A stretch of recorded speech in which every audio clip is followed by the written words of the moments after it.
Me gustaría resaltar la importancia de esta conversación, de esta sesión, debido a este carácter intercultural y establecer esta importancia de la investigación y esta reflexión investigativa. Agradecemos también al profesor Bing y al profesor Dr. Chang, quien por cierto no es posible que esté con nosotros el día de hoy debido a algunos problemas familiares. Estos reconocidos investigadores conocen con la profesora Elia Cornelio para organizar esta sesión. Los temas que se van a tratar en este ciclo de conversaciones hacen parte de la reflexión activa de este fenómeno. La historia y las diferencias tiempos de la historia en este tema nos ayudan a entender las narrativas contemporáneas, ambas, la mediática y las consecuencias también de este punto de vista en nuestra sociedad. Bienvenidos todos y esperamos que disfruten mucho esta sesión. Muchas gracias, profesora Neila, por tan bellas palabras. Mi nombre es Elia Cornelio. Voy a ser la moderadora en esta sesión, en esta séptima sesión del ciclo de conversaciones organizado por la Asociación Internacional de Estudios Semióticos.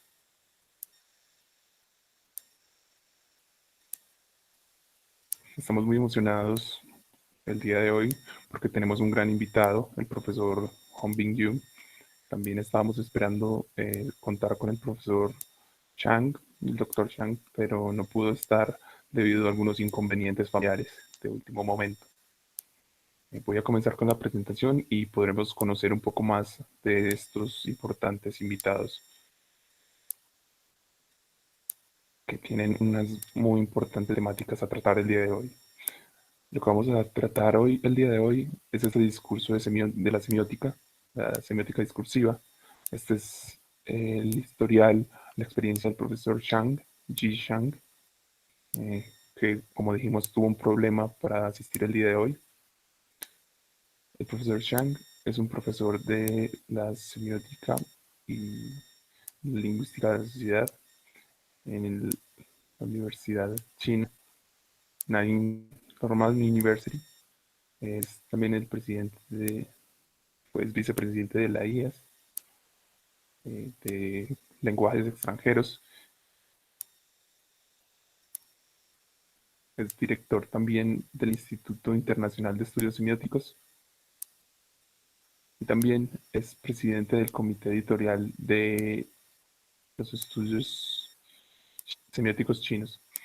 Sus principales intereses de investigación incluyen la semiótica cultural, la teoría literaria y la literatura rusa. Es un coautor del artículo que vamos a tratar el día de hoy. Permítanme un momento, por favor. El profesor Hongbin Yu, quien nos acompaña el día de hoy, tiene un PhD. Es un profesor asistente en la Facultad de Artes de la Universidad de Ryerson en Canadá. Es un profesor de comunicación y semiótica. Ha sido también editor de Chinese Semiotic Studies y un editor asociado de esta semiótica. También ha sido investigador del Instituto de Semióticos y Media de la Universidad de Xi'an y también ha participado en el Centro de Estudios Semióticos en la Universidad de Xinhua.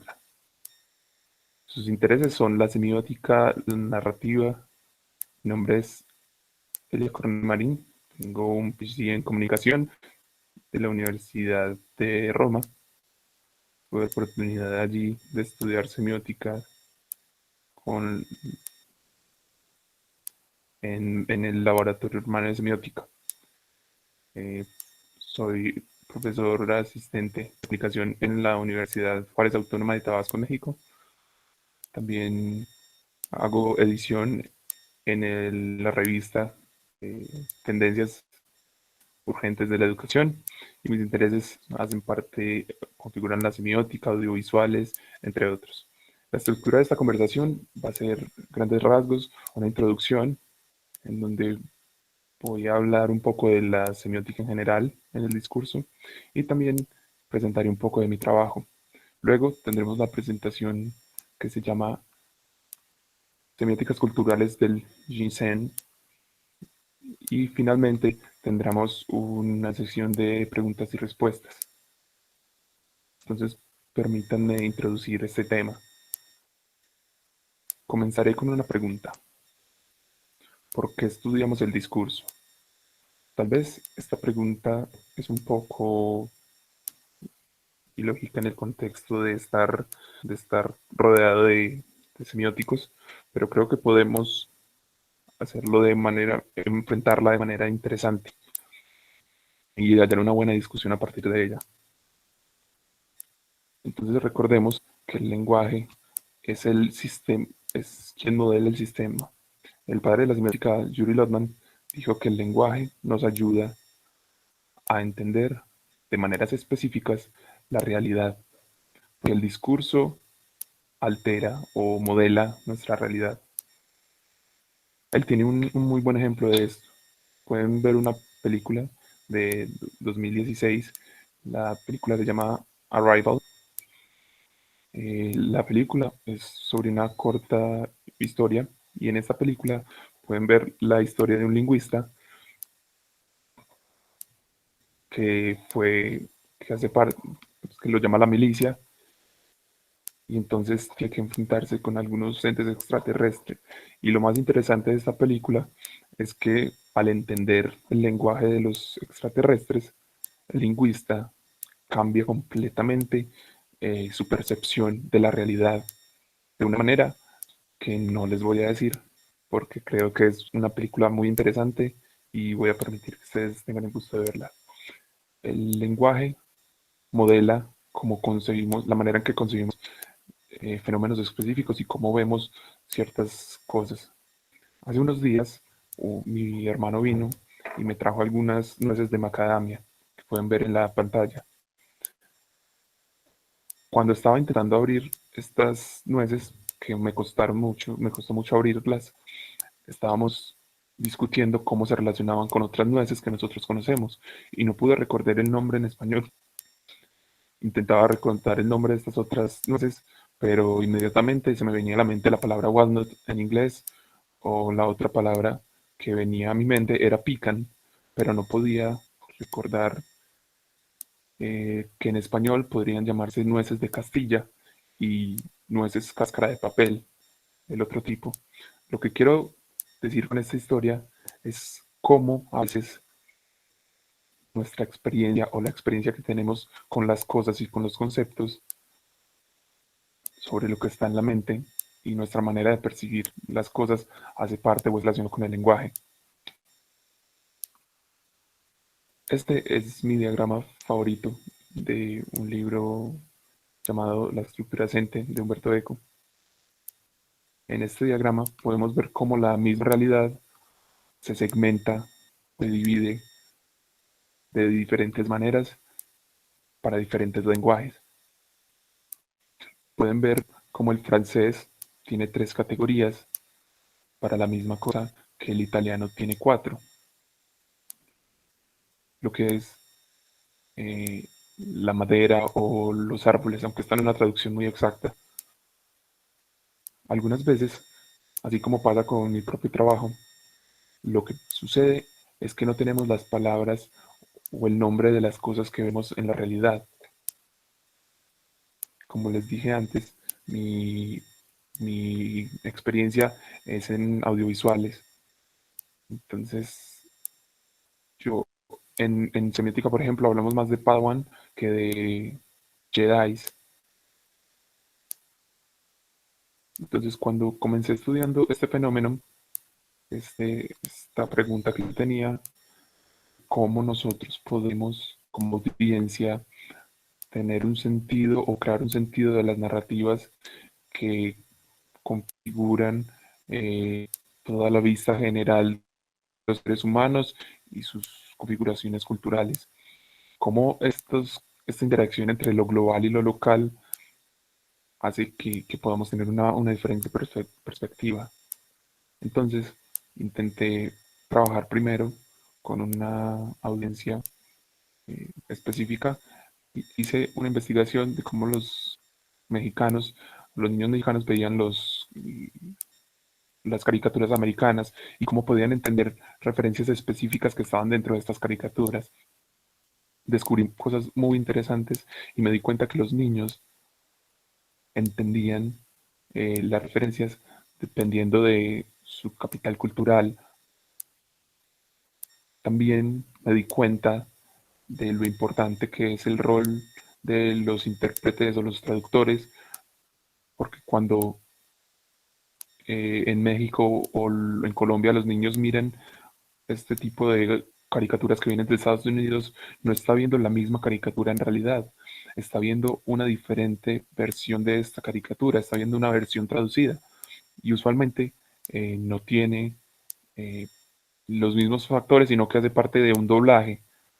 Y encontré cosas muy interesantes, como por ejemplo los conceptos que tengo para explicar algunos de estos fenómenos.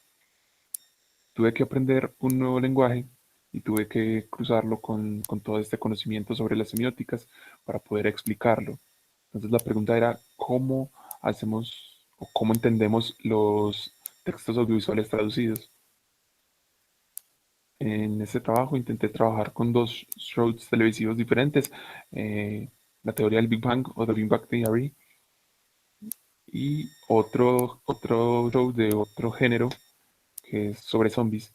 Quise ver si las audiencias en México y en Italia podían tener un sentido diferente de esta narrativa, de estos shows tan diferentes de diferentes géneros. Entonces el otro show que fue, fue Walking Dead, que son muy representativos, muy famosos en esta cultura americana, y pueden ver dos representaciones diferentes de la sociedad americana.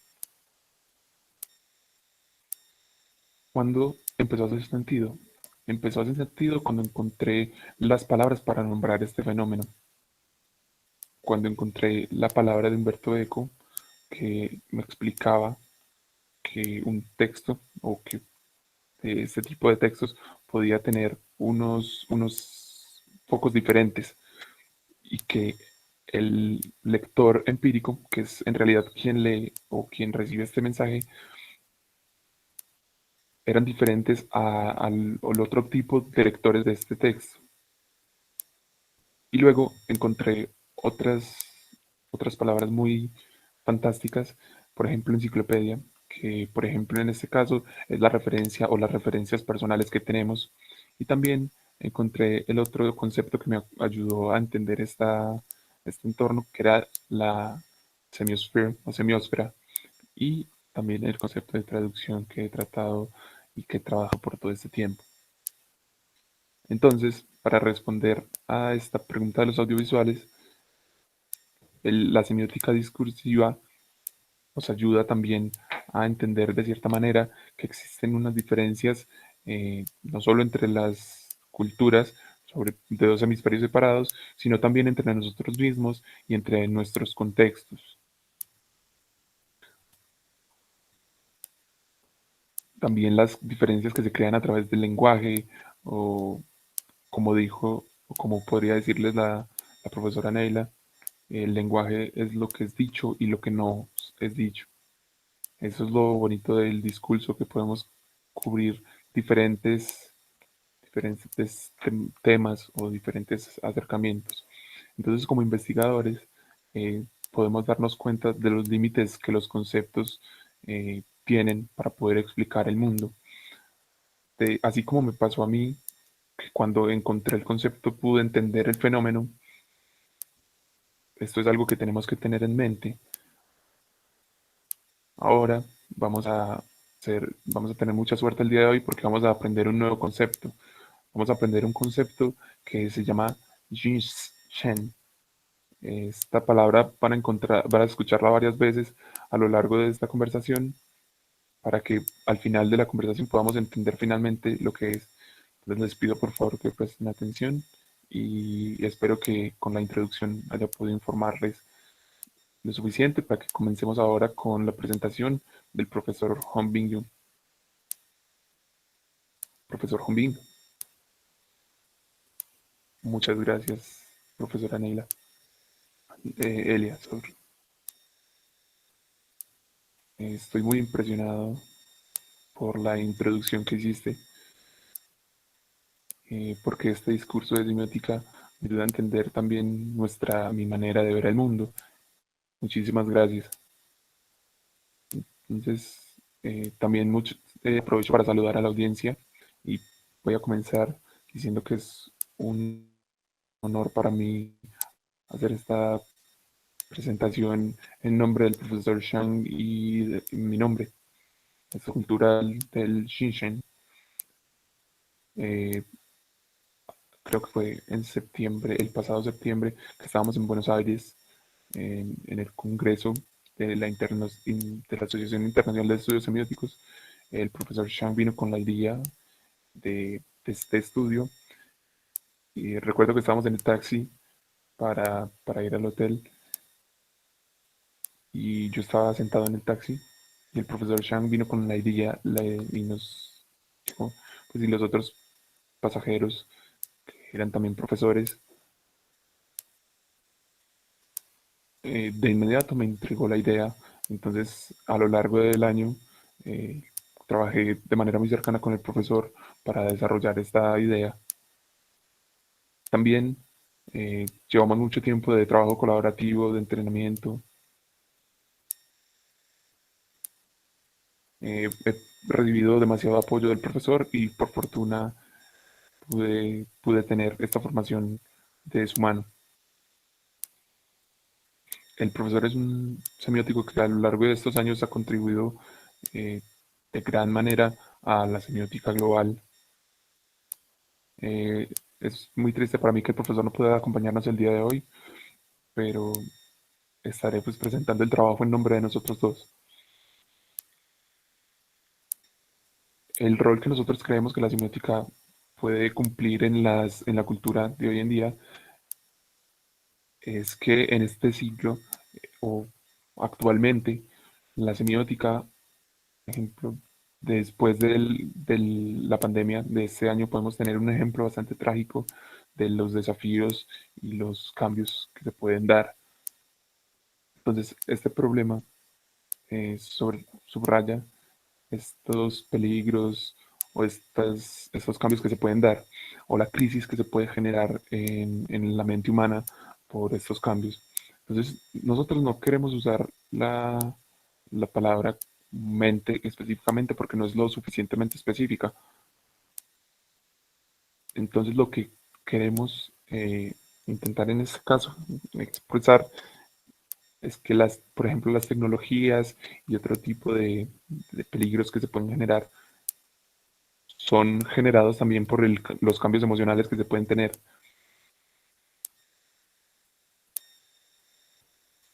Estos cambios han estado afectando casi todas las sociedades de la historia humana, tanto con cambios económicos o cambios en las programaciones que se puedan tener. Y este es un aviso de que la sociedad humana debería tener también una preparación para ese tipo de cambios. Mi punto es que la investigación científica, tanto en las ciencias naturales y sociales, debe ser bien perceptiva de los cambios que se pueden generar. La investigación científica intenta simplificar este tipo de cuestiones tomando cierto tipo de enfoques para tomar así también los factores externos y poder darnos cuenta que lo que normalmente se vuelven temas objetivos pueden ayudar también a desarrollar esta idea dentro del campo semiótico.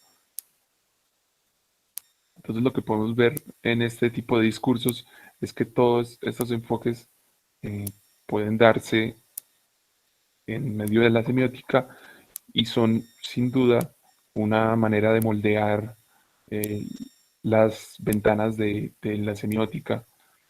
El problema es que el, este tipo de percepción humana, lo creamos o no, va más allá de lo que esperan los científicos, porque la semiótica primero es una forma de acción sociocultural que en realidad no puede ser separada de, de la humanidad como tal.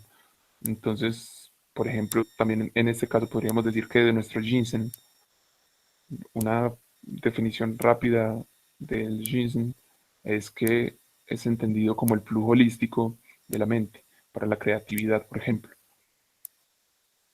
Entonces es un poco complicado encontrar una definición exacta en español o en inglés de, este, de esta palabra, pero podríamos decir que la palabra ginseng en chino se puede parecer un poco a la palabra, por ejemplo, en inglés, que es spirit o espíritu, podríamos decir en español. El problema es que esta traducción es bastante cuestionable porque la palabra, en este caso, no tiene la misma connotación de lo que significa el ginseng. Por ejemplo, el espíritu puede ser usado para referirse a un espíritu, pues a una fantasma o algo por el estilo. Entonces, esto no va directamente con lo que es el ginseng porque el espíritu puede relacionarse con algo espiritual, con este tipo de vertientes. Entonces, sobre todo en Occidente, esto es lo que nos ha generado un poco la pregunta para trabajar en una posible traducción de la palabra ginseng. Encontramos que algunas palabras como Pneuma y Geist, que de igual manera no son de origen inglés, son un poco más cercanas al significado del ginseng, pero no cumplen completamente con una traducción de esta palabra. Podemos decir que no hacen parte y no pueden relacionarse directamente, como lo dijo Elia, eh, que también está relacionado con un concepto semiótico que tenemos en la lingüística, y es que algunas personas no pueden encontrar la versión en su español, sino que utilizan palabras que nos ayudan a entender el mundo, pero que están en otro idioma, que esto nos ayuda también a ver que el lenguaje se desarrolla de maneras específicas. Entonces, como dije, estas palabras Pneuma y Geist tienen dos connotaciones diferentes. Por ejemplo, Pneuma puede significar respiración y Geist también se puede entender como fantasma. Entonces, en nuestro estudio del ginseng, podemos decir mejor que es un flujo holístico de la vitalidad y la creatividad y la mente. Entonces, esta es una buena estrategia para encontrar una posible traducción que deba cumplir con estas características. También podemos pensar que la palabra se convierte en una nueva palabra, pues que sea adecuada para todas las personas y que se empiece a ver de manera más natural. También podríamos decir que en el sentido en el que da el autor Sam Harris, podemos ver que se tenga más una importancia por el concepto, por el mensaje que transmite esta palabra para encontrar una posible traducción. Algunas de las opciones que pueden ser usadas es, para mí, por ejemplo, es que algunas de esas opciones y en este proceso semiótico hace parte también de cómo la humanidad puede adecuarse también a este tipo de palabras. Entonces podemos decir que la semiótica también participa en este criterio de la vida, por ejemplo, en la concepción de ciertos términos. Los factores que se relacionan con esta palabra ginseng, que podríamos decir que es una relación con la mente, con la creatividad y la vitalidad, podríamos decir que hace muchos años estos estudios occidentales han logrado cierto tipo de interés o de dominación de la racionalidad. Y podríamos decir que está muy relacionado con lo analítico que se toma en este tipo de investigaciones. También podemos decir que esta eficiencia que se utiliza en este campo normalmente busca crear nuevas teorías y enfoques que, se, que tengan un centro en como la mente humana y en generar algunas teorías. Entonces, también necesitamos un cambio en este objeto de la semiótica para precisamente cambiar esta experiencia o este historial de lo que podría usarse para el ginseng. Creemos que los semióticos necesitan hacer algo diferente. Lo que necesitan hacer en este momento de la historia es subrayar el- la importancia del conocimiento humano, más acerca del pensamiento, sobre todo el pensamiento sintético. Entonces, en ese momento se puede decir que es imposible para los humanos ir sin este pensamiento sintético, pero lo que necesitamos lograr es lograr un balance o un equilibrio en estos dos tipos de pensamiento. Uno de los mejores recursos para este tipo de pensamiento puede ser encontrado en el muy conocido eh, Darajin, que podría traducirse en este caso eh, algo como que las personas se modelan a sí mismos en la tierra se modela a sí misma en el cielo se modela a sí mismo en el camino y el camino se modela a sí mismo en Sirán. Sirán puede traducirse como naturalidad o espontaneidad. Creemos que este pasaje tan bello eh, aborda completamente lo que nosotros queremos decir. Y se encuentra, por ejemplo, en este caso, en esta cultura china, en esta filosofía de la China, que dice, por ejemplo, que la humanidad se desarrolla con la naturaleza. Entonces, eso lleva también a documentos muy antiguos que nos ayudan a entender esta percepción. Se basa también en la concepción de que la humanidad eh, en este caso con esta parte de los estudios semióticos, necesita cierta libertad personal, no solo para estar relacionado con la naturaleza o la naturaleza con lo humano, sino también con la sociedad, por ejemplo.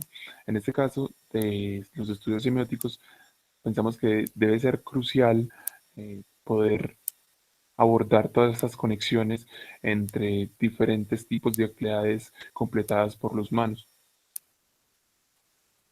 Lo que esperamos lograr con este estudio es un nuevo paradigma o un nuevo enfoque en la investigación para que no sea simplemente que se apoye exclusivamente en información semiótica, sino también que es lo que hemos estado haciendo por años, que pueda abordarse pues, desde otras perspectivas. Lo que hemos visto del pensamiento semiótico en los últimos años, por ejemplo, es que esta contribución al entendimiento nos lleva a tener a ver unos efectos muy serios. Estos efectos pueden ser vistos, por ejemplo, preguntarnos, ¿es importante también el modo de conocer? ¿Es relevante para nosotros?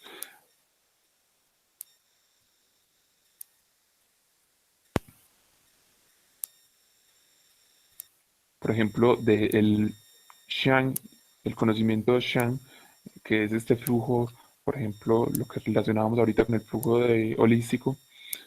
Entonces, acá vemos que es un flujo del pensamiento, es lo que llamaríamos pensamiento en imágenes, pero es algo separado.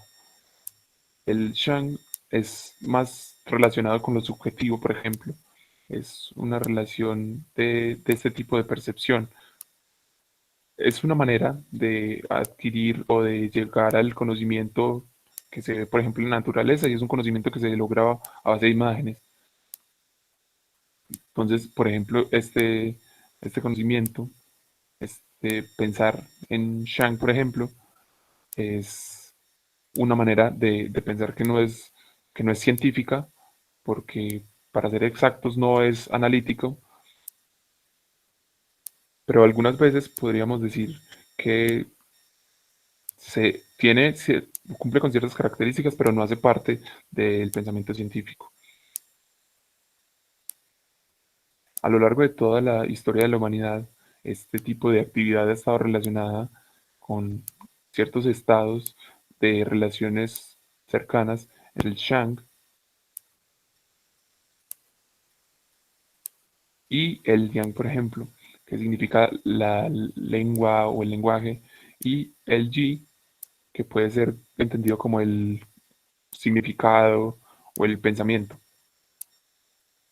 Entonces podemos decir en este caso que el Shang, estas funciones pueden no ser explicadas por medio de palabras, pero podemos decir que es un modelo que se puede encontrar en diferentes partes, pero que su significado es en este momento un poco nuboso o poco claro. Entonces esto podríamos decir que define la manera de lenguaje de las personas y la manera en que este argumento puede relacionarse y puede explicar estos fenómenos de cómo la gente puede explicar cosas que son muy difíciles de explicar. Entonces, en este caso es más como la acción y no lo que se hizo. Entonces, el Shang es lo que somos capaces de hacer en este caso del lenguaje y es como el conocimiento complementario también con, con el pensamiento analítico, por ejemplo. Pero en la superficie podríamos decir que este tipo de conocimiento, este conocimiento sintético, no es compatible con el conocimiento analítico o con el pensamiento analítico. El caso es que este tipo de pensamiento podría necesitar eh, en algunos momentos que sea más comprensivo o puede permitir también que sea más comprensivo. Podríamos decir que este tipo de conocimiento es complementario también con un tipo de adquisición del conocimiento. Entonces aquí necesitaríamos saber también qué es, por ejemplo, humano, qué es natural.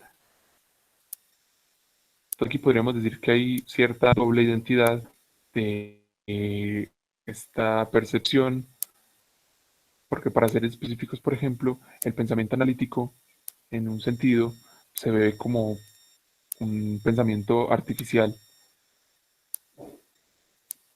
Y por ejemplo, el Shang, o la manera de pensar en Shang, es un pensamiento que refleja eh, lo que llamamos la duda, por ejemplo, o la manera.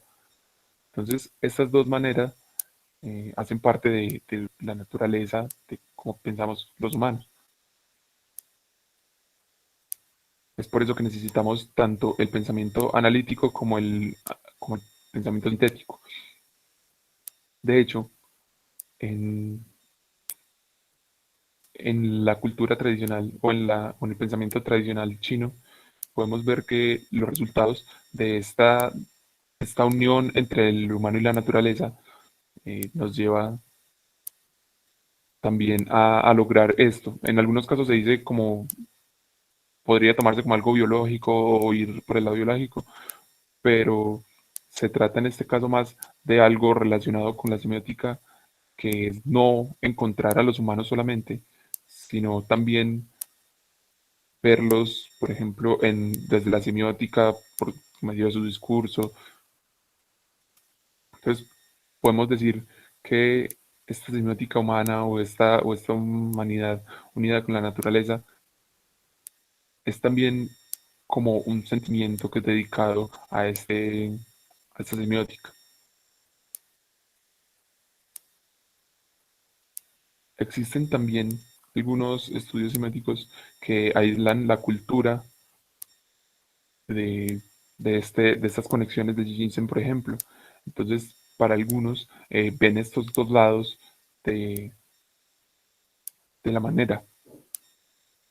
Entonces, algunos van más allá de los límites del uso normal de, del pensamiento, por ejemplo. Entonces, podríamos decir que este pensamiento se suele tomar también normalmente con estos estudios semióticos y podemos decir que el estudiar la semiótica nos lleva a una conexión también con el ginseng, porque es un proceso psicológico, mental, creativo y nos lleva a ciertas partes, a ciertos estados del conocimiento que están entre la ciencia, el uso. y de los científicos en sí mismos. Entonces, este punto de ventaja de los estudios de Nels Ginseng, pues es que va más allá de estos estudios y puede representar también ciertos otros relaciones que se tienen entre el pensamiento y la cognitividad del sentido humano. Entonces debería tenerse claro que esta naturaleza, estas conexiones del ginseng son muy valiosas, pero pueden ser interpretadas también en sí mismas. Entonces voy a usar un ejemplo. Por ejemplo, tomemos la palabra vivir o vida, por ejemplo. Entonces, cuando se liga directamente con el sentido, podemos decir que cuando la combinamos con el sentido lingüístico, se refiere a un estado de supervivencia humana y entonces podríamos usarlo también como un punto de referencia. Entonces, permítame decirme que deberíamos vivir, por ejemplo, un poco más. Entonces, en este caso del ginseng podríamos decir que es una manera de vivir la vida. Entonces, hay más desde la perspectiva de la esmética del ginseng, porque en este tipo de, yo diría que en este tipo de nueva concepción, una de las cosas relevantes en este ejemplo es que podríamos ver conexiones plurales del ginseng, por ejemplo, en la palabra vivir. Entonces, por ejemplo, hay un hombre de negocios, entonces lo que para él significa vivir o lo que él cree que es vivir es el máximo de su vida remunerativa, o sea, conseguir mucho dinero. Entonces puede decir, no sé, qué conseguir, que vivir sería un logro económico, mientras que para otra persona que esté relacionada, por ejemplo, con la academia, vivir sería encontrar algunos logros en su progreso académico. Entonces podemos decir que esta pelea también tiene, o este avance, tiene también ciertos enfoques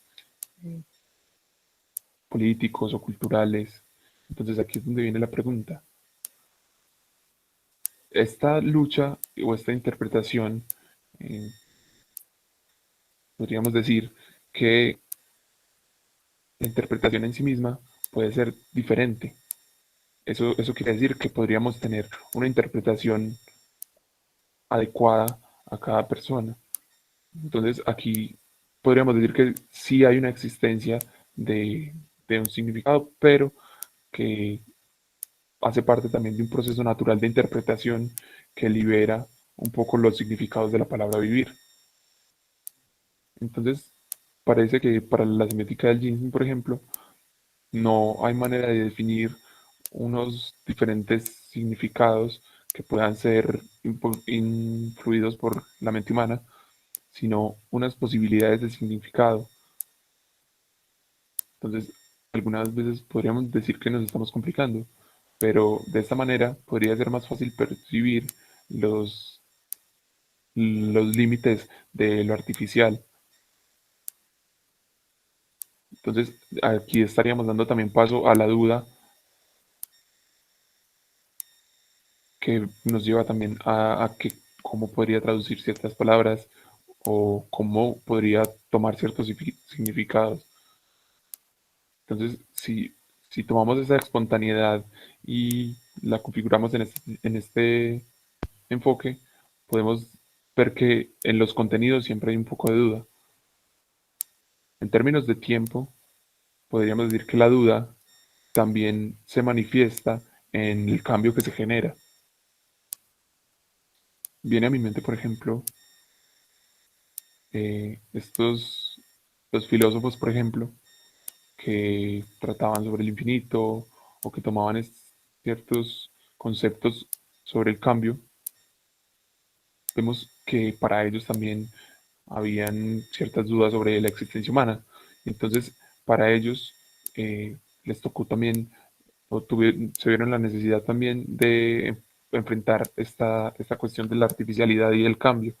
Por ejemplo, en diferentes periodos de tiempo, la correspondencia o la relación entre lo que se dice o lo que se entiende de la palabra vivir puede variar bastante, porque las personas tienen diferentes maneras de entender la vida y pueden llevar a diferentes resultados de entendimiento de esta palabra vivir. Esto muestra también que las conexiones del Ginseng, por ejemplo, entre el sentido o la sociedad y las diferentes percepciones. Por ejemplo, en este caso, esto nos llevaría a relacionar también esto con la naturalidad y con la espontaneidad. Podríamos decir también que en este caso, estos significados se deben tomar también de cierta manera donde se pueda afrontar que la semiótica es, es sobre el significado, pero también tiene algo que ver con la vida.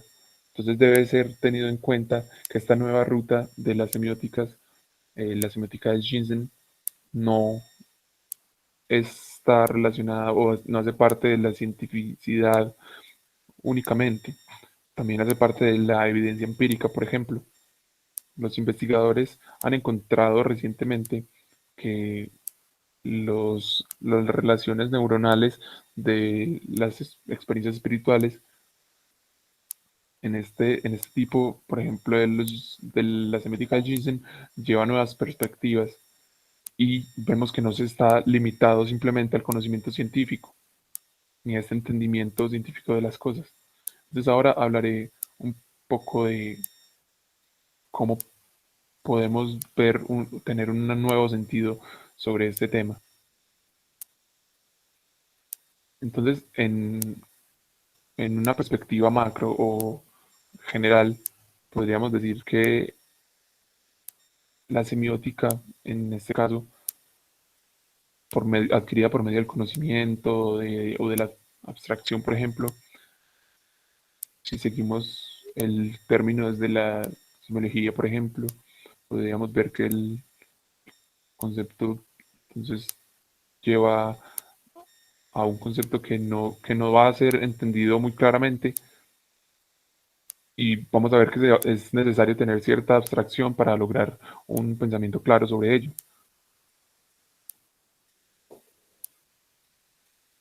Entonces vemos que es necesario también realizar un proceso mental con esta abstracción para poder encontrar una perspectiva general, una perspectiva más amplia.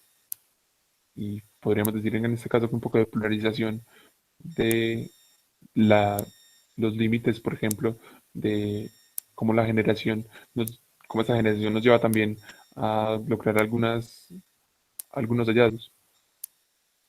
Porque, por ejemplo, en algunas de las experiencias o de estos cuerpos que experimentan, que navegan en este tipo de avances o de investigaciones, también nuestros cuerpos hacen parte de este proceso, entonces también tienen una influencia en los sentidos que podría generar.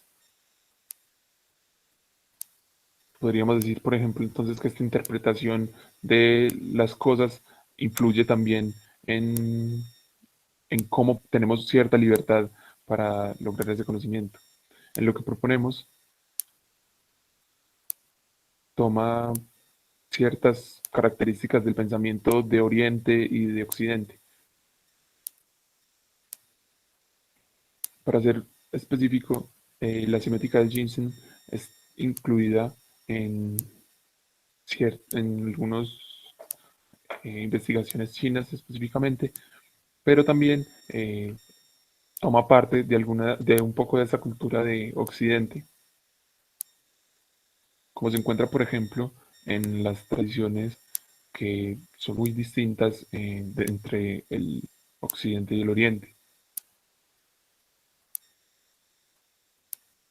Estas percepciones experimentales son, son muy diferentes. No es hablando específicamente de la interpretación de, por ejemplo, un semiótico oriental, sino también de todo el campo de la semiótica general.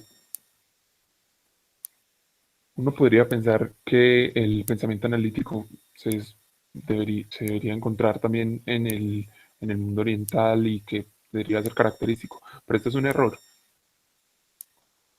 También podemos decir que hay una cierta variedad entre los pensamientos de las personas.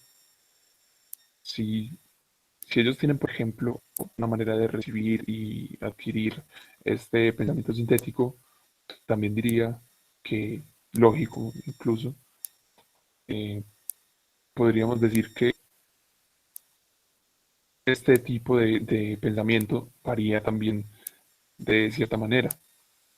Esa es la razón por la que puede ser un poco complejo convencer o entender a personas que dicen que este pensamiento analítico y hacer que ellos puedan aceptar este pensamiento analítico que ellos utilizan, este pensamiento analítico. Entonces podemos decir que este tipo de pensamiento es un poco más fácil de aprender, podríamos decir, por ejemplo. Entonces, si tomamos este pensamiento analítico, porque este pensamiento analítico va en contra de un pensamiento natural, por ejemplo, y simplemente se acepta. No se y cuando uno lo cuestiona, es necesario realizar un análisis de este tema. Podríamos decir entonces que no simplemente se pierde uno de los dos tipos de conocimiento, sino que se pueden combinar. Entonces, al combinar estos dos pensamientos, encontramos una nueva metodología más orgánica,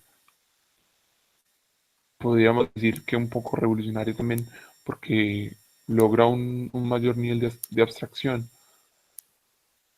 Podríamos decir que se pueden tomar filosofías clásicas de Occidente y mezclarlas un poco con, con las tradicionales que se encuentran en otra parte del mundo. Entonces, primero, podríamos decir que este intento en la semiótica global necesita una nueva metodología. Entonces necesita también subrayar estos, restaurar algunas de estas ideas y tercero, como resultado, necesita también solucionar algunas cuestiones psicológicas que pueden ser aceleradas por este desarrollo tecnológico que vemos en los últimos años. Entonces, debido a que tenemos poco tiempo, disculpen algunos inconvenientes con la presentación. Debido al tiempo que tenemos, eh, voy a terminar acá. Si tienen información o desean más información sobre este artículo que estamos trabajando, eh, al final pueden buscarlo. Tenemos que expresar también la gratitud a los organizadores de este evento, a los moderadores del panel, y a la profesora Elia y a la profesora Neila, al intérprete también, y a todo el equipo de trabajo en general. Le agradecemos también a ustedes por la atención y nuevamente muchísimas gracias a todos. Muchas gracias, profesor Hombing. Es mucho por procesar, pero creo que es algo fascinante. Yo he leído dos veces el artículo y lo he disfrutado bastante. Creo que de cierta manera he entendido la idea que usted intenta expresar. Entonces empezaré con las preguntas, si le parece. Me gustaría entonces, para que me diga su opinión, porque cuando intentaba describir este pensamiento sintético, de inmediato se me vino a la mente los estudios que hablan de las diferentes funciones de los hemisferios cerebrales, eh, del pensamiento cerebral derecho, que es más visual, más espacial, y luego el pensamiento cerebral con el hemisferio izquierdo, que es como más creativo, algo por el estilo. Me gustaría preguntarle si usted ha tomado estas ideas o... Muchas gracias por la pregunta, profesora Aya.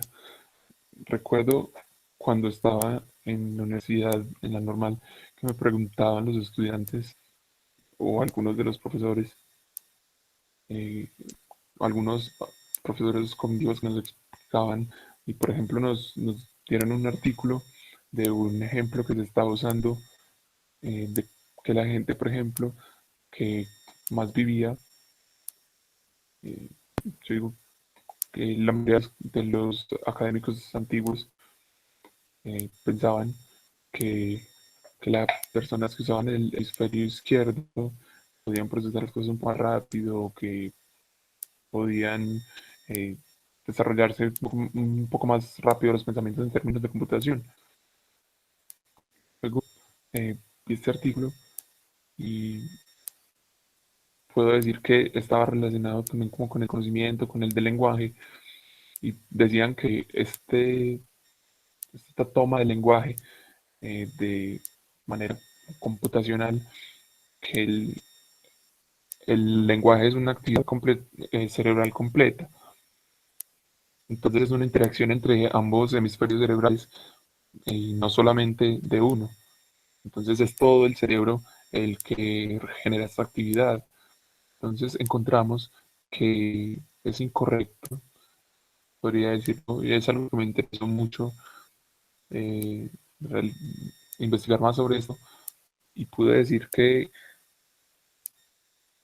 específicamente los seres humanos no se dan específicamente o no crean pensamientos específicos en partes de su cerebro para procesar el lenguaje, porque el lenguaje, como ya lo dije, es, por ejemplo, un ejemplo con la semiótica. Si hablamos del lenguaje, es algo más complejo, es algo, eh, es como una semiótica sistemática que tienen los seres humanos. Yo diría que probablemente no lo tenemos repartido en los hemisferios, es algo más complejo que eso. Sí, entiendo. Estaba intentando entender si este concepto que usted llama Shang, si tiene algo que ver con las concepciones de los hemisferios. Entonces, estás hablando de todo el cerebro, sí, pero igual, si vemos el estado de, el, por ejemplo, en este caso de Shang, podríamos decir que podría identificarse en el hemisferio derecho, si así lo tomamos. Sí, podríamos decir que más porque hace parte de este conocimiento estructural. Y otro ejemplo que podríamos usar en este momento y que muchos de los académicos tienen este ejemplo, ellos han empezado a estudiar eh, monjes, por ejemplo, o bueno, no monjes, pero sí personas que realizan meditación y a lo largo de los años muchos de los estudios han encontrado que si la gente practica meditación en el tiempo suficiente, esta práctica no necesariamente está en manos del hemisferio derecho o del izquierdo, no está en una parte particular del cerebro, o podríamos decirlo que hace parte de la materia gris, entonces que esa materia gris se puede hacer un poquito más gruesa con años de esta meditación. Entonces podemos decir que, por ejemplo, el lenguaje y esta simética demostró que ayudaban también a una mejoría del cerebro. Entonces, me gusta mucho este tipo de lenguajización que usted podría haber usado. ¿Cómo lo podríamos relacionar con lo que discutimos más, más temprano? De la manera en la que percibimos las cosas, o porque una de las cosas que vino a mi mente cuando usted estaba proponiendo esto del ginseng era como lo sociocultural o cuán sociocultural podía ser esto. Eh, Mi duda es, esto es un concepto chino que intenta conectarse con la manera de pensar occidental, ¿cierto? Pero sigue siendo muy chino. Es una muy buena pregunta. Nuevamente estamos hablando del relativismo. Podríamos decir que el relativismo lingüístico que ha sido propuesto a este campo de la lingüística cita también de cierta manera que, por ejemplo, yo recuerdo cuando estaba finalizando el PhD que de cierta manera las cuestiones no modelaban nuestro pensamiento, no era algo como estructural, pero hoy en día podemos ver que en algunos casos se da. Entonces, cuando usamos esta palabra lenguaje en abstracto es un sistema y también es una manera como de actuar o de existir. Es combinar esas dimensiones, tanto lo físico, lo biológico y lo que creemos ser o lo que creemos son los procesos mentales. El hecho en este caso es que si los usara Prado, como lo he hecho en algunos casos, es, no llevaría a directamente necesitamos, simplemente podría abandonarse y podría combinarse de simple manera. Pero la falta de un término para integrar esta terminología lo hace muy complejo. Entonces yo diría que es casi imposible eh, ir más allá y encontrar simplemente el término, pero la palabra languaging en inglés podríamos decir que nos ayuda a acercarnos a esto que quisiéramos decir.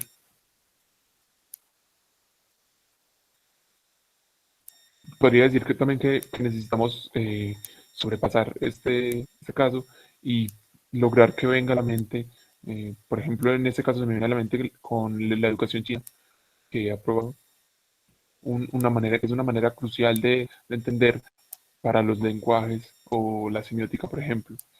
Eh, el profesor del artículo que se me viene a la mente es Wang Yongbing y él tenía esta idea de integración entre conocimiento y acción, eh, ambas lo mental y lo lógico. Y luego podemos inventar una palabra. Yo no he encontrado la manera de encontrar o de hallar una palabra existente en alguno de los lenguajes. No lo he encontrado, pero es algo que está por verse. Es interesante esta palabra languaging, que podría ser como, podríamos decir lenguajización.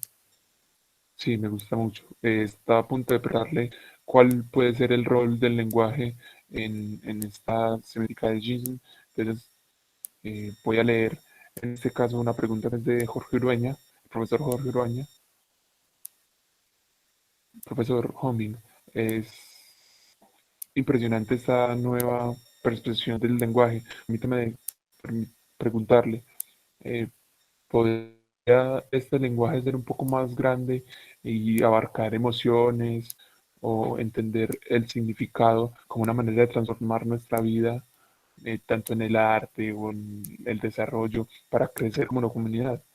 Eh, yo diría que sí, porque en Colombia hay muchas comunidades trabajando sus esperanzas luego de la guerra y solo la comunidad puede tener una percepción y un significado cuando esto se exprese de manera artística o el contenido de esto se expresar de esa manera.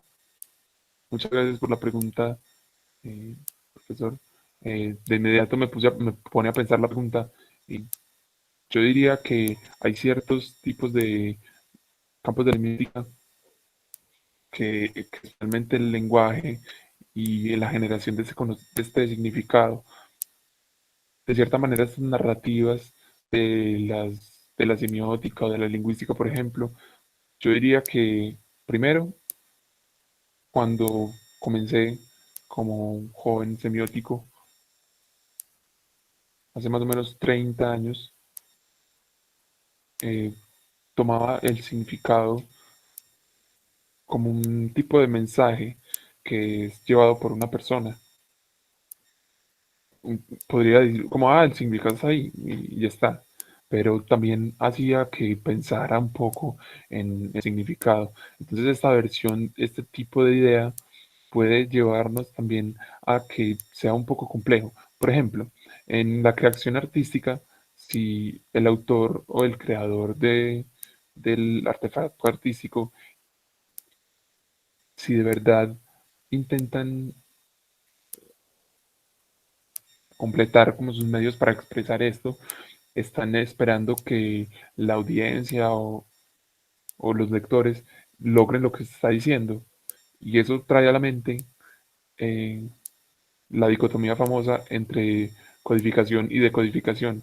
Entonces, en términos de generación de significado, esta codificación y decodificación,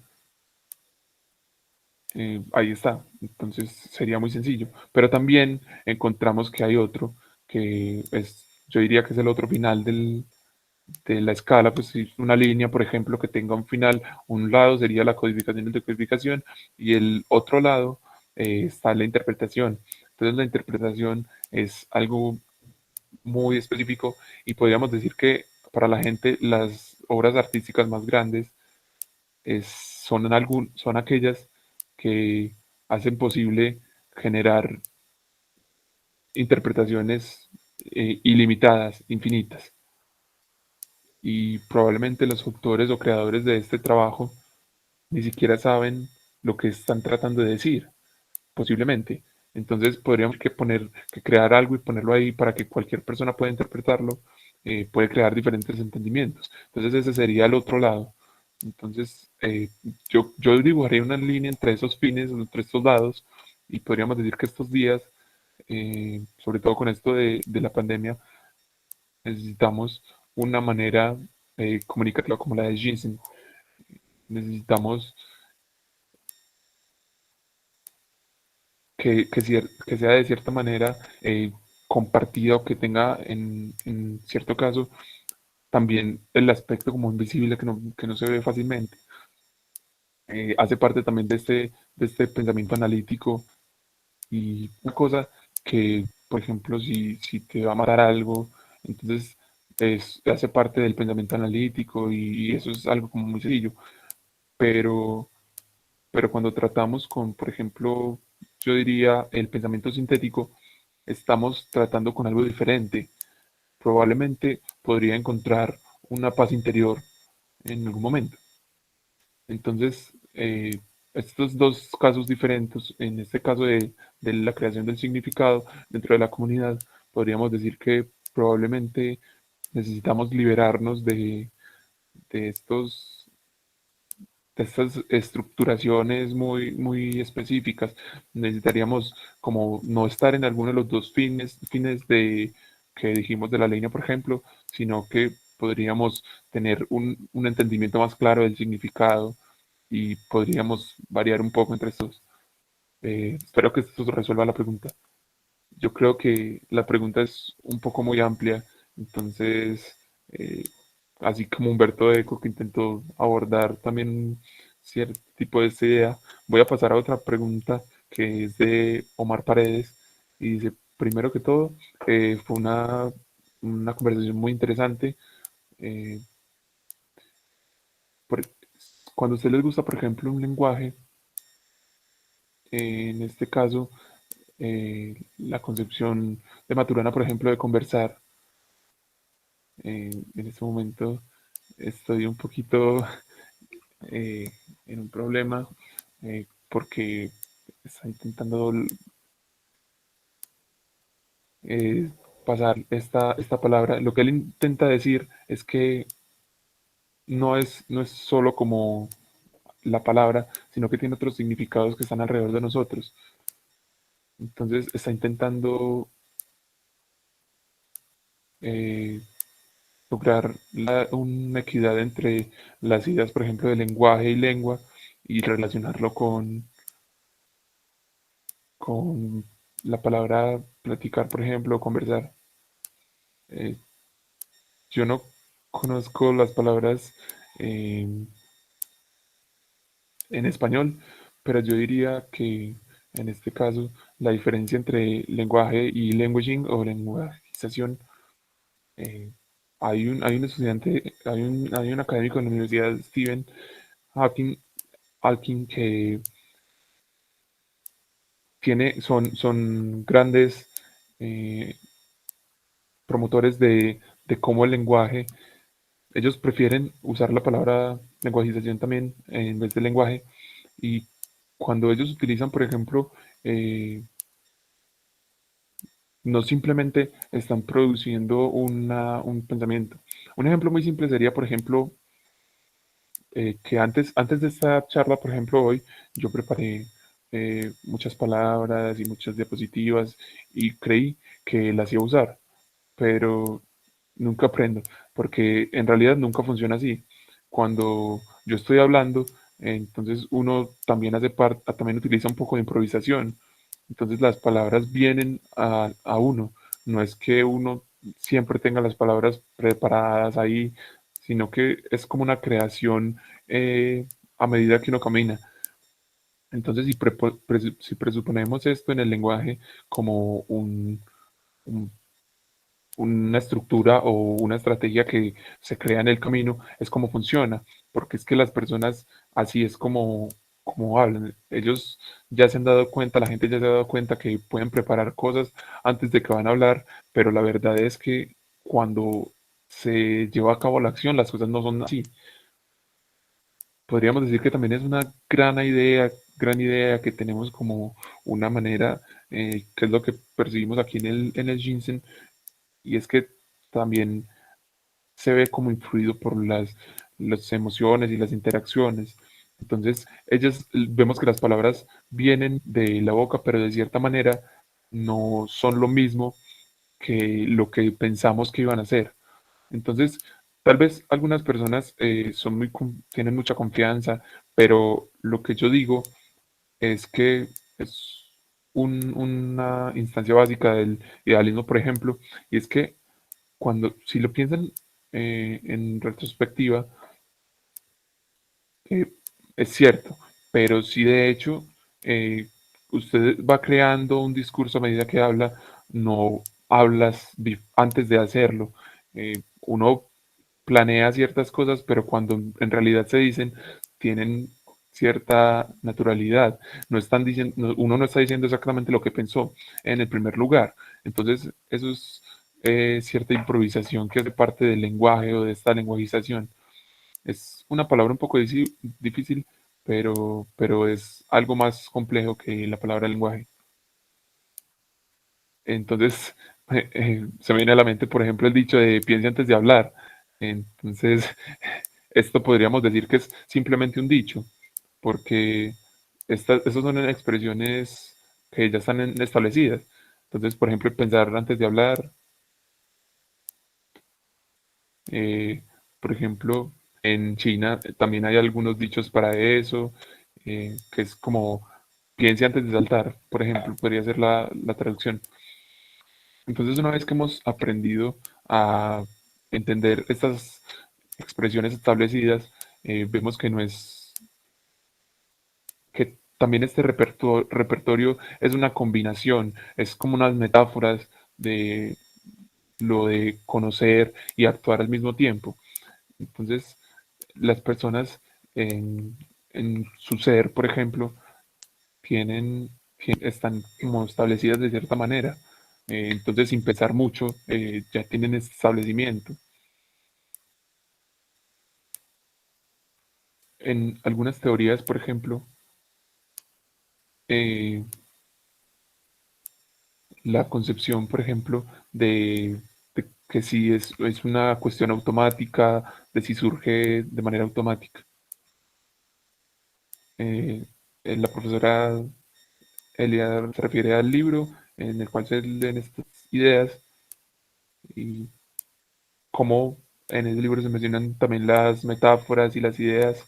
Eh, voy a, voy a leer una segunda pregunta.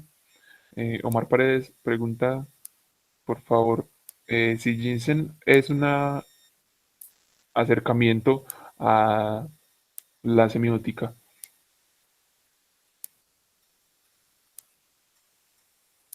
Me gusta bastante esa palabra que usan.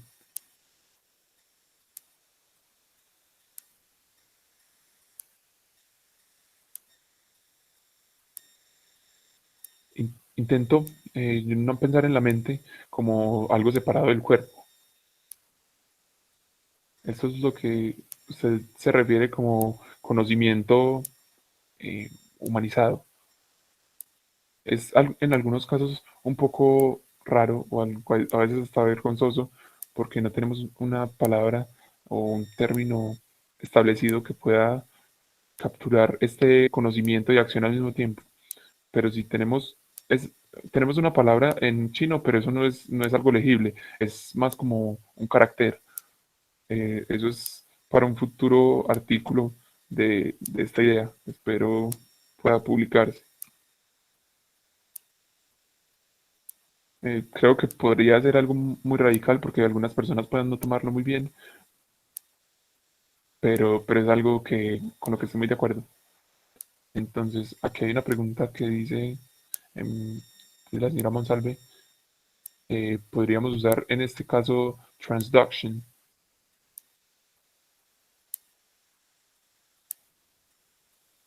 Ellos dicen que esta palabra en la semiótica y en la multimodalidad se toma como la transduction.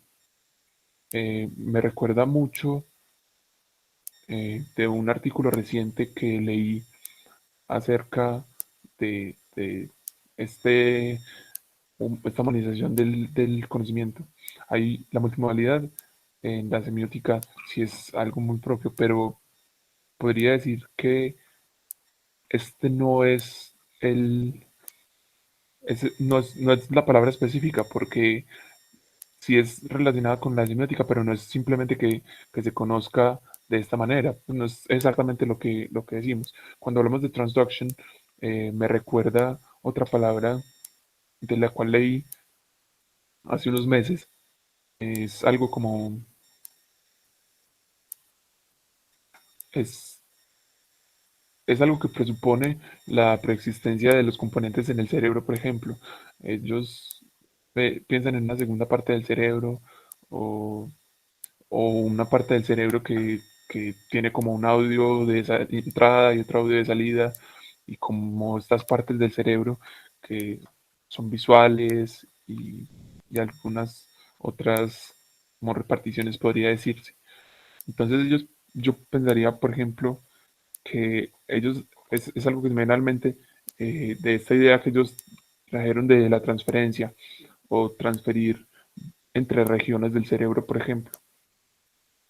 Yo solía interesarme mucho en, en este tipo de concepciones, pero hoy en día creo que estoy pensando de manera diferente de eso, porque si mantenemos estas cuestiones arregladas o ya establecidas en el modo de entendimiento del cerebro humano, por ejemplo, en términos de ciencia computacional, podríamos decir que nunca sería posible cubrir la la, la, la verdad más importante del cerebro humano, y es que no somos robots.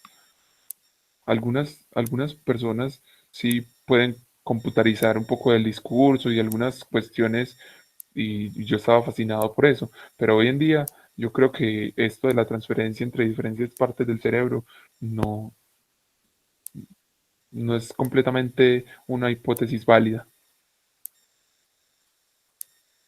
Hemos estado hablando de neurociencia. En su experiencia, ¿qué podríamos decir que la neurociencia puede aportarle a la semiótica? O porque hay cosas que ya han ya han aportado a la semiótica. Yo podría decir que los neurocientíficos, eh, primero que todo, diría que las neurociencias o las ciencias cognitivas eh, son un poco borrosas para mí.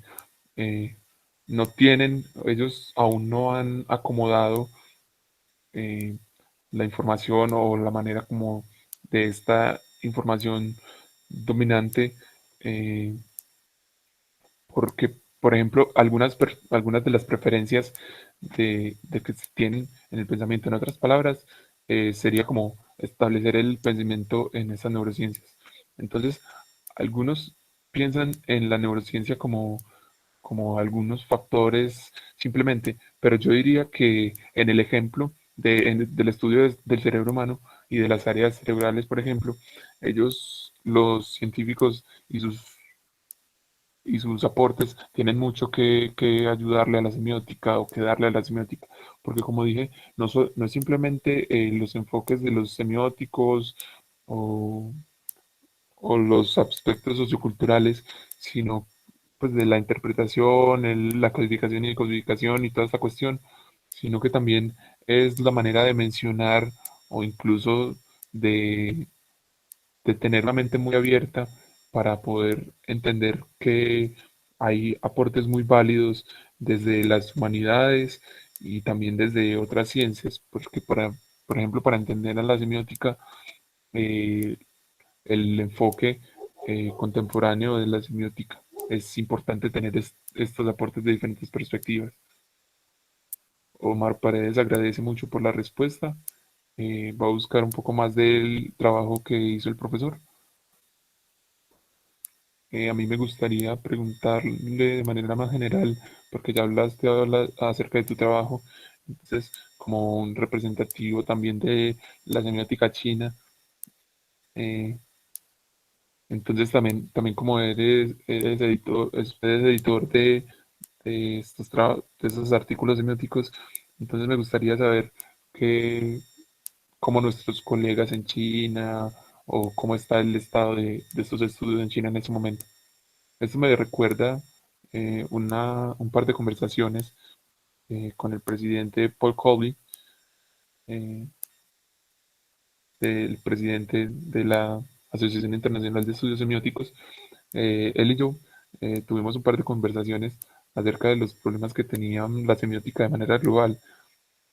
Y él en chiste me dijo que la semiótica o la semiología en Europa estaba fallando o se estaba desapareciendo. Y, y entonces dijo que el crecimiento estaba en China, por ejemplo. Entonces, cuando estábamos hablando de esto, de la semiótica global, leí y estaba muy impresionado de su percepción, eh, porque yo creo que muchas de las actividades significativas que se están llevando a cabo en China, que son de manera general referidas a la semiótica china, yo diría que no. Yo no soy un representativo de la semiótica china, yo soy solo parte de ella.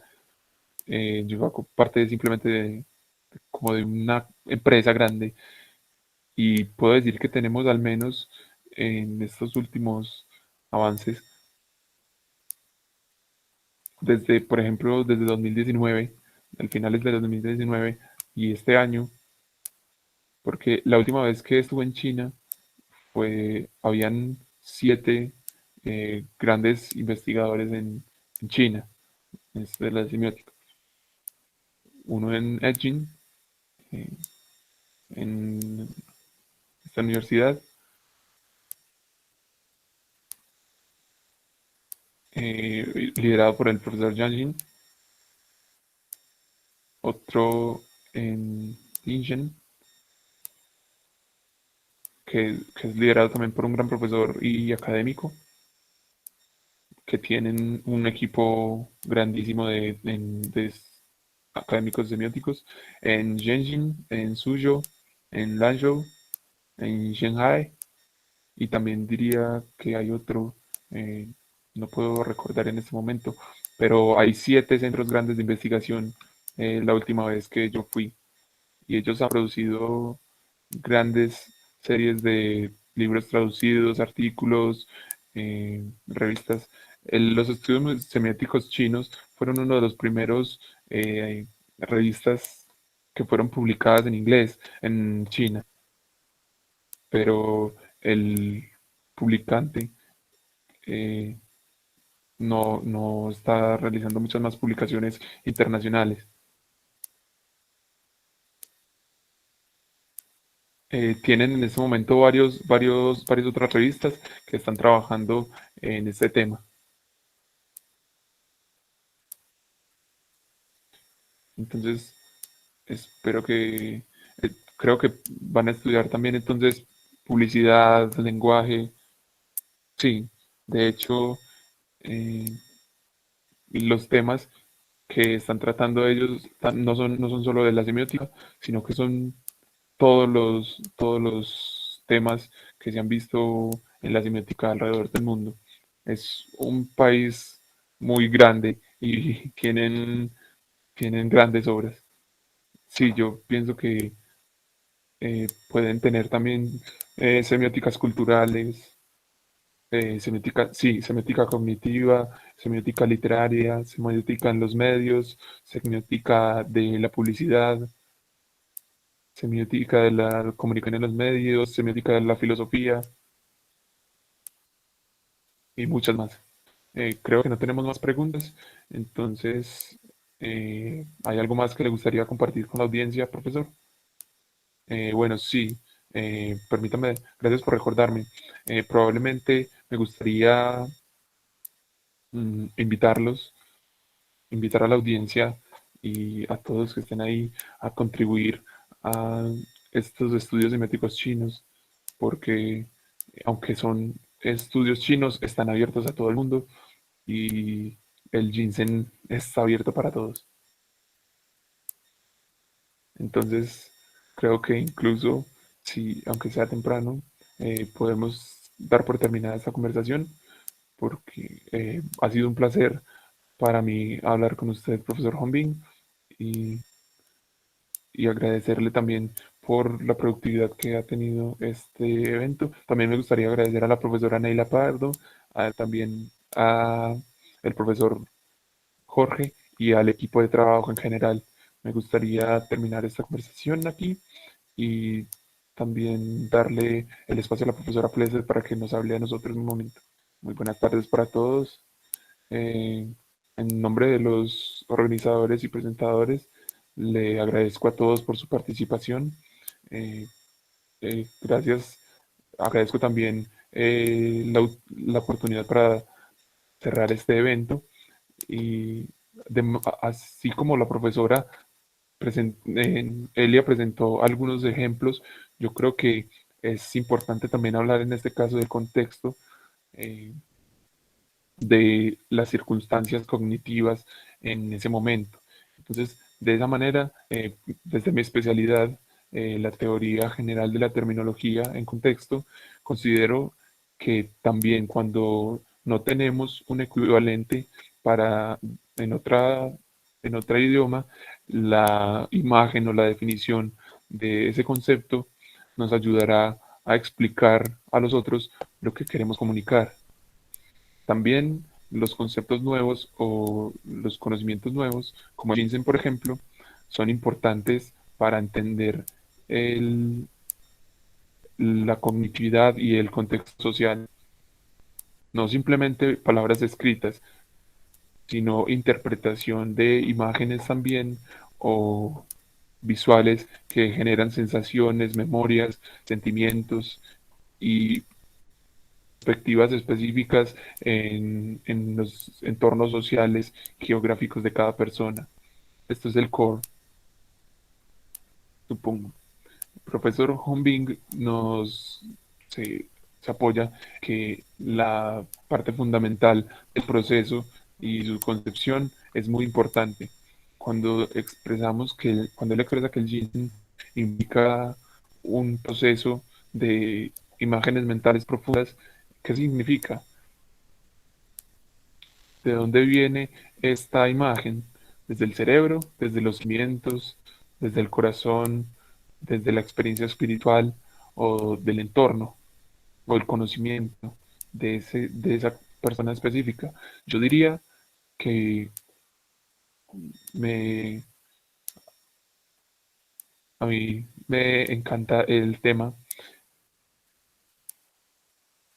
Yo creo que esta es la versión alemana de, de Liking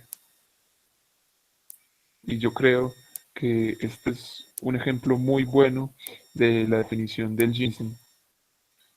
Fugelman, el traductor alemán, me dio una retraducción, es decir, eh, él establecía que es una retraducción, es decir, que se pasó de alemán a chino y simplemente cuando él pudo encontrar o untar el original del ginseng o el hiking, fue cuando lo logró y fue cuando pudo hacer una retraducción y le tomó aproximadamente 10 años y él estaba trabajando en eso, pues en esta traducción hasta de Stad para integrar también el hiking, que era un tema muy complicado, pero muy importante en ese momento, y todavía lo es. Yo creo que este es tal vez eh, una experiencia muy emocionante que podemos entender para darnos cuenta que el contexto sí importa, o que en cualquier tipo de entorno, y que podemos entenderlo si verdaderamente no podemos entender nuestros sentimientos y nuestras reflexiones acerca de lo que queremos decir y acerca de lo que queremos y lo que sentimos. Para mí esto es muy interesante. También tengo aquí una versión de Liking en chino. Yo sé que no, para mí no es posible entenderlo, pero eh, me encantó. Muchas gracias al profesor Hongbing y al profesor Shang, darle mis agradecimientos a pesar de que no está acá. Eh, yo, yo le voy a dar los agradecimientos de su parte al profesor y también tengo esa misma versión de Liking. Eh, un colega alemán lo encontró en China y me lo trajo a mí en alemán, en Alemania. Y queremos invitarlos a todos ustedes a que asistan a nuestra siguiente charla el día 22 de septiembre, eh, en la semiótica del cuerpo. También es una charla muy importante. Muchas gracias a todos. Muchas gracias, profesora Pleste. De nada. Entonces creo que el cuerpo es algo muy interesante. El profesor José Enrique Finol de la Universidad de Sur, el profesor Paulson Martín de la Universidad Estatal de Ecuador y nuestro Jorge Ureña de la Universidad de Antioquia. Muchas gracias por todo y creo que fue una muy grata experiencia. Eh, Estoy muy agradecido por esta oportunidad. Muchísimas gracias, Elia, y mis gratitudes a la profesora Plestes y a todo el equipo de trabajo y a la profesora Neila también. Eh, en este, en este tema de la pandemia, espero que estén todos muy seguros y mantengan arriba el ginseng. Lo haremos, profesor.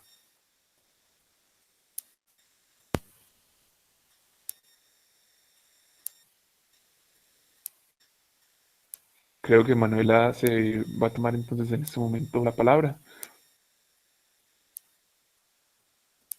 Claro que sí, profesora Eli, muchísimas gracias. Creo que no hay nada más que agregar. Desde la sala de que estuvieron conectadas más o menos 20 personas. Muy buenos comentarios, reportando que tenían unos muy buenos comentarios sobre esta conversación. Muchas gracias a todos de nuevo y nos vemos en 8 días, el martes 22 de septiembre a las 10 de la mañana. Muchísimas gracias nuevamente y estaremos en contacto.